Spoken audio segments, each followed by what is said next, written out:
Welcome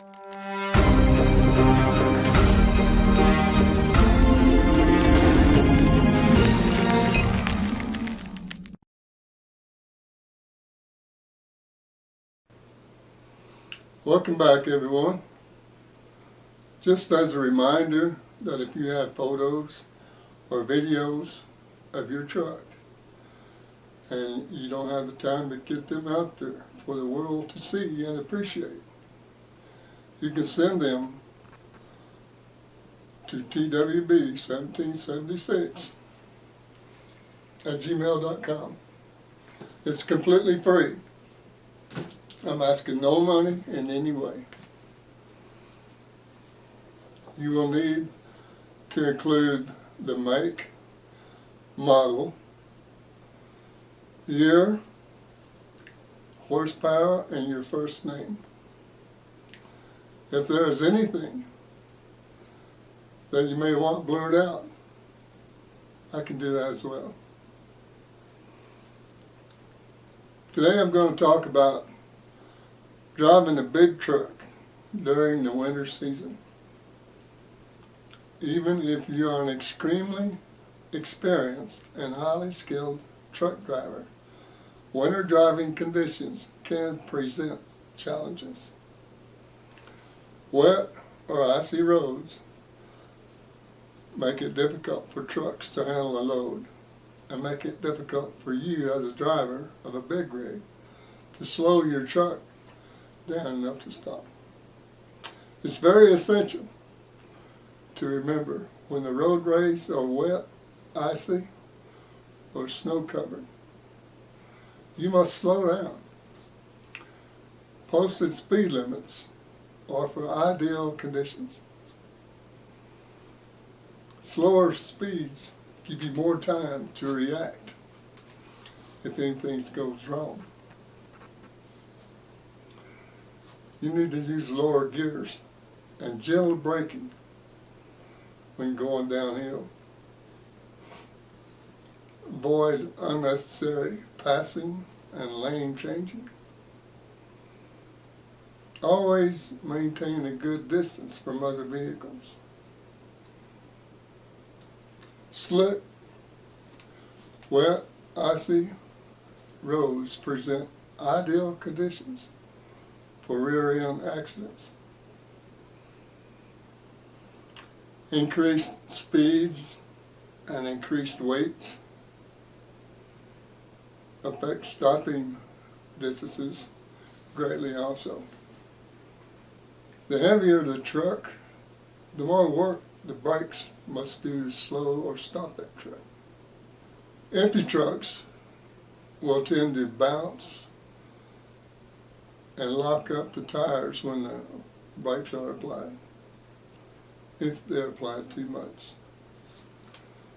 Try not to run in a pack. Several trucks or cars traveling together is a recipe for a multi-vehicle accident or pileup. Avoid using the jake brake. Now I know you probably went through this in school, but you don't want to engage your jake brake when driving on icy roads. It can result in a sliding and spinning out of control. When you engage your jake brake on ice, the drive wheels can lock up, stop turning, and that tends to shut your engine down. And you will lose control because your trailer will try to come around because you don't have no brakes applied on the trailer, and the sudden slowing down motion of the truck is try to make the trailer come around. Now, this is especially true when you're pulling an empty trailer. You know, you'll end up in a jackknife. I have had the jake brake tried to shut down the engine on wet roads, wet roads, not icy. And it will and can do it. It don't have to be icy. Before you head out, make sure you do a complete pre-trip. You know, drain your air tanks. Put airline antifreeze in if needed. Top off the washer fluid. Check the oil and antifreeze. Clean all your windows, your mirrors, your lights. Pump your tires, check for oil leaks. I'm not going to go through the whole list. I think you know what needs to be checked. Just do your pre-trip. You don't want to get out there on the road and say, I wish I had checked that. I wish I had took a moment. Just a few moments to do this. Well, now I got to do it on the side of the highway. Anyway, you're driving along out there and temperature's dropping. A good way to tell if you don't have a temperature gauge in your truck, to tell if it's starting to ice up, is to watch the spray on the vehicle in front of you, coming off the tires.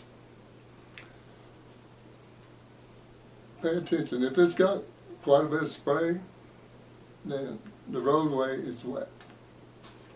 Now, once that spray starts to decrease, that means the temperature is dropping and the roads are starting to ice up. You need to be a little bit more cautious. And when that spray completely goes away, you can bet it's solid ice. And as always, make sure to have plenty of food, fuel and water, liquids, warm clothing, extra blankets, whatever else you may deem to be necessary to get you safely home. You don't want to be out there and be uncomfortable if you have to sit. So until next time, give me a thumbs up, subscribe, and ring that bell. Keep the dirt side down and be safe.